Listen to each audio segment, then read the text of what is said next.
함께 기도하심으로 12월 11일 금요일 새벽 기도회를 시작하겠습니다. 은혜로 오신 하나님, 오늘도 하나님의 은혜 가운데에 새날을 맞게 하시고 또 하나님의 인도하심 가운데 이 하루를 살기를 소원하는 마음을 품게 하셔서 이 시간 주님의 뜻을 구하고 주님의 인도하심을 소원하며 또 주님께서 주시는 말씀을 사모하는 가운데에 기도함으로 이 하루를 시작합니다. 머리 숙인 종들의 삶을 하나님께서 주장하여 주시옵시고 일일이 간섭하시고 일깨워 알려주셔서 저희들이 하나님의 뜻대로 살기를 기뻐하는 가운데에 하나님의 마땅한 자녀된 도리를, 또한 그리스도의 제자된 도리를, 또한 한 사람의 그리스도인으로서 살아가야 될 온전한 걸음을 걷게 하여 주시옵소서. 오늘도 하나님의 말씀 의지합니다. 깨닫는 은혜를 성령 하나님께서 덧입혀 주시옵시고 말씀 붙들고 이 하루를 힘있게 살아가는 주의 종들 다 되게 하여 주시옵소서. 예수님의 이름으로 기도합니다. 아멘. 오늘은 고린도 전서를 읽는 차례입니다. 고린도 전서 1장부터 16장까지의 말씀을 우리가 함께 읽게 될 터인데, 고린도 전서에서 가장 유명한 장이라고 할 수 있는 13장을 우리가 이 시간에 함께 읽겠습니다. 13장 1절부터 13절까지 말씀 함께 봉독합니다. 내가 사람의 방언과 천사의 말을 할지라도 사랑이 없으면 소리나는 구리와 울리는 꽹과리가 되고, 내가 예언하는 능력이 있어 모든 비밀과 모든 지식을 알고 또 산을 옮길 만한 모든 믿음이 있을지라도 사랑이 없으면 내가 아무것도 아니요 내가 내게 있는 모든 것으로 구제하고 또 내 몸을 불사르게 내줄지라도 사랑이 없으면 내게 아무 유익이 없느니라. 사랑은 오래 참고 사랑은 온유하며 시기하지 아니하며 사랑은 자랑하지 아니하며 교만하지 아니하며 무례히 행하지 아니하며 자기의 유익을 구하지 아니하며 성내지 아니하며 악한 것을 생각하지 아니하며 불의를 기뻐하지 아니하며 진리와 함께 기뻐하고 모든 것을 참으며 모든 것을 믿으며 모든 것을 바라며 모든 것을 견디느니라. 사랑은 언제까지나 떨어지지 아니하되 예언도 패하고 방언도 그치고 지식도 패하리라. 우리는 부분적으로 알고 부분적으로 예언하니 온전한 것이 올 때에는 부분적으로 하던 것이 패하리라. 내가 어렸을 때에는 말하는 것이 어린아이와 같고 깨닫는 것이 어린아이와 같고 생각하는 것이 어린아이와 같다가 장성한 사람이 되어서는 어린아이의 일을 버렸노라. 우리가 지금은 거울로 보는 것 같이 희미하나 그때에는 얼굴과 얼굴을 대하여 볼 것이요 지금은 내가 부분적으로 아나 그때에는 주께서 나를 아신 것 같이 내가 온전히 알리라. 그런즉 믿음, 소망, 사랑 이 세 가지는 항상 있을 것인데 그 중에 제일은 사랑이라. 아멘. 참 유명한 말씀입니다. 참 귀한 말씀입니다. 고린도전서 13장 사랑장이라 이렇게 부르는 구절을 읽었습니다. 자, 바울은 고린도 교회에 편지를 보낼 때 왜 이런 귀한 사랑의 메시지를 굳이 여기에 담고 있을까요? 바로 사랑의 문제에 대해서 바울이 전하고 싶은 교훈이 있었고 그 교훈이 필요한 상황을 고린도 교회가 맡고 있었기 때문입니다. 그렇습니다. 모든 바울의 서신은 사실 상황에 대한 응답의 의미를 가지고 있습니다. 고린도 교회에 보내는 편지는 고린도 교회의 어떤 문제적 상황이라는 것과 그 상황에 대한 응답이라는 의미가 있습니다. 사랑의 문제가 있었다는 것이겠죠. 그래서 사랑의 메시지를 선포했겠지요. 고린도 전서와 후서에는 고린도 교회의 문제에 대한 응답이 기록이 되어 있는데 상당히 여러 주제가 다루어지고 있습니다. 바울이 3차 전도 여행 중에 에베소에 머물게 되었을 때에 고린도 교회에서 목회를 하고 있었던 이가 바로 아볼로였습니다. 바울이 아볼로를 고린도 교회에 목회를 맡겨서 보내게 되었죠. 그런데 아볼로가 에베소에 있는 바울을 찾아와서 고린도 교회에 있었던 여러 가지 문제에 대해서 의논을 합니다. 아마도 혼자서는 교회 문제를 잘 해결할 자신이 없었던 모양이었습니다. 그래서 그들이 밝힌 문제들은 참으로 여러 가지가 있었습니다. 그래서 그 내용들이 바로 고린도 전서와 후서에 기록이 되어 있는 것이지요. 바울은 2차 전도 여행 중에 고린도에 무려 1년 6개월 동안 머물러서 복음을 전하였고 또 고린도 교회를 세웠습니다. 그리고 아볼로에게 목회를 맡겼다고 말씀을 드렸지요. 그런데 고린도 교회 교인 중에서는 아볼로를 유난히 좋아하는 아볼로파가 있었고, 그런가 하면 아볼로 전에 고린도 교회를 세우고 고린도 교회 교인들의 초석을 마련해 준 바울을 따르는 바울파가 있었습니다. 그런가 하면 이전에 잠시 들러갔던 예수님의 직제자, 예수님의 12제자 가운데 하나인 베드로를 따르는 무리들이 있었습니다. 그리고 이곳저곳에 끼지 않던 사람들이 그리스도를 따르는 사람이 되자 하는 마음으로 그리스도파라 자기들 그렇게 부르는 이들이 있었습니다. 이렇게 이런저런 파가 형성된 후에 이 고린도 교회 안에서는 사사건건 자기들의 파당에 따라서 의견이 엇갈리고 교회가 분열되는 양상을 띠게 되었지요. 그래서 이 소식을 들은 바울은 고린도 교회 교인들에게 복음의 능력 안에서 하나가 되시오라는 권면의 말씀을 담은 편지를 써 보내게 됩니다. 이것이 바로 고린도서를 써서 보내게 된 그 동기였던 것입니다. 그래서 그는 말하기를 나는 씨를 뿌렸고 아볼로가 그 밭에 물을 주었지만 오직 자라게 하시는 분은 하나님뿐이십니다. 이렇게 강조를 하고 있는 것입니다. 그리고 나서 바울은 아볼로가 전해준 고린도 교회 문제들에 대해서 하나하나 이제 권면을 하면서 해결책을 제시해 갑니다. 특별히 사도 바울은 교회의 머리 되신 분은 오직 예수 그리스도이시며 그분과 지체된 성도들은 서로 돌아보며 또한 서로를 섬겨야 한다는 것을 강조합니다. 성령의 은사를 내세워서 서로 자기가 가지고 있는 어떤 특기와 장점을 은사로 여겨서 다투는 고린도 교인들을 향해서 최고의 은사인 사랑에 관해서 언급을 하게 된 것이고, 그래서 앞서 우리가 읽은 고린도전서 13장이 기록된 것입니다. 또한 사도 바울은 편지 마지막 부분에는 예루살렘 교회의 성도들을 돕기 위해서 구제 헌금에 참여할 것을 부탁하기도 합니다. 바울은 가난한 성도들을 위해서 연보를 모으는 일에 아주 열심을 내었던 사람이죠. 복음에 장애가 되게 하지 않기 위해서 자비랑 선교를 하고 있는 입장이었지만 성도들을 돕는 일에는 교회가 적극적으로 나서야 한다. 이렇게 독려하고 있었던 것입니다.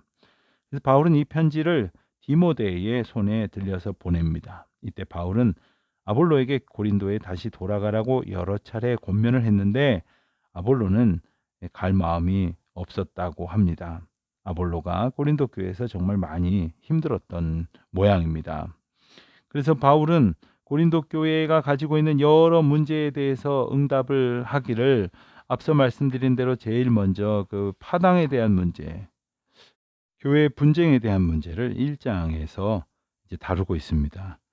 1장 10절에서는 너희가 각각 이르되 나는 바울에게 나는 아볼로에게 나는 게바에게 나는 그리스도에게 속한 자라 하는 것이니 그리스도께서 어찌 나뉘었느뇨 이렇게 말씀하시면서 이제 한 몸 되게 하신 그리스도의 십자가 아래에서 하나 되게 하신 그 의미를 강조하는 말씀이 1장에 담겨져 있습니다. 그러면서 십자가의 지혜에 대해서 권면합니다. 십자가의 도는 바로 어떤 것이냐? 이것은 멸망하는 자에게는 미련한 것이요 구원을 얻는 우리에게는 하나님의 능력이 된다 하시는 이 말씀이 1장 18절에 나와 있습니다. 2장 1절에서부터 나오는 말씀도 결국 그 하나님의 지혜로우심, 또 하나님께서 주시는 지혜, 오직 우리에게 주시는 지혜는 하나님의 지혜다, 하나님이 주시는 지혜다라는 사실을 일러주십니다. 그래서 2장 10절에 보면 오직 하나님이 성령으로 이것을 우리에게 보이셨으니 성령은 모든 것 곧 하나님의 깊은 것이라도 통달하시느니라. 13절을 보면 우리가 이것을 말하거니와 사람의 지혜에 가르친 말로 아니하고 오직 성령의 가르치신 것으로 하니 신령한 일은 신령한 것으로 분별하느니라. 무슨 뜻일까요?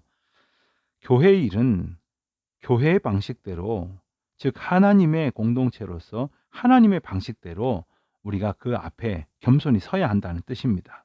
하나님께서 주신 영적인 공동체는 문제도 영적인 방법으로 그 답을 구해야 됩니다.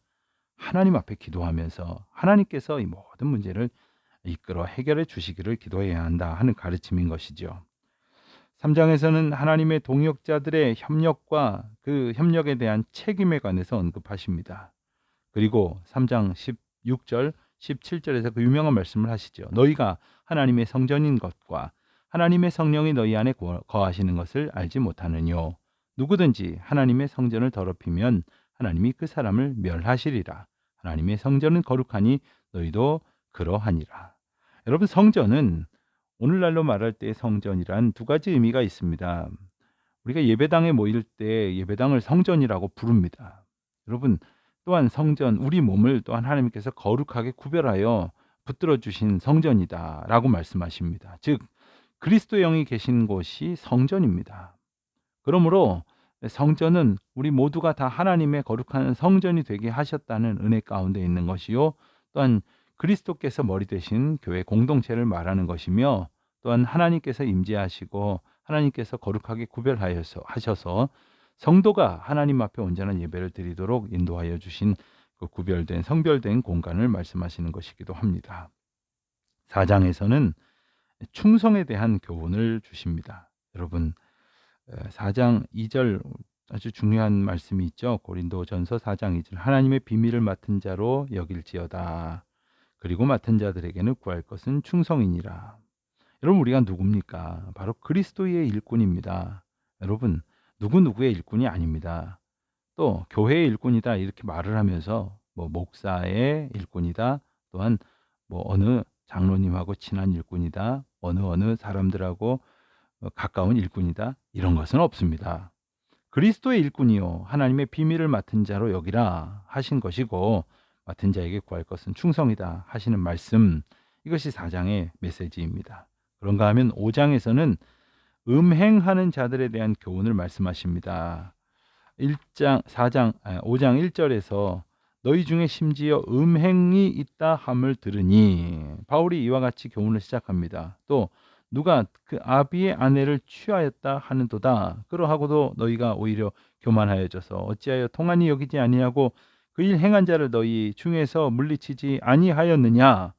아주 통렬한 어조로 바울은 그들을 향하여 질책하고 권면을 합니다. 여러분, 공동체 안에 더러운 것들이 남아있도록 한다면 그 이유는 무엇이겠습니까? 자기도 더럽기 때문인 겁니다.